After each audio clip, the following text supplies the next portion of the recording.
Alright, example 7, we're going to try to decompose a function as a composition of two functions. So what we're saying is we have h of x. We want to figure out if we can figure out an f of g of x in here, that when we did it, we would get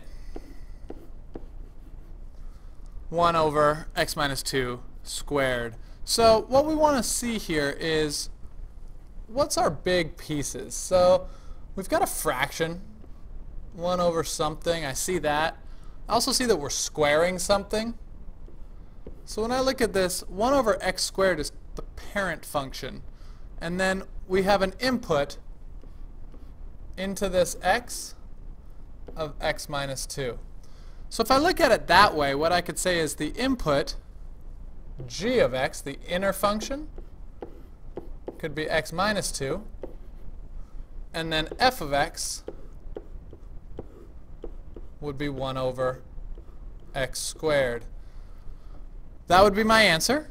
I could test it to make sure that it works. If I did f of g of x, I'd have f of x minus 2, and that would equal 1 over, instead of x, I write x minus 2 squared, which is the original function I was looking for.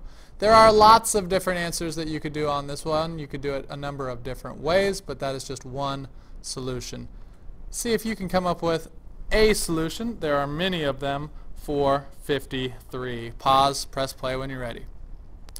Alright, what I see on this one, if we do f of g of x, is that the parent function up here is really an x squared. We're taking something big and squaring it. So f, the outer function, is going to be x squared. And g of x, the inner function, is going to be what do we input into that squaring function. So in this case, it would be 2x plus 1.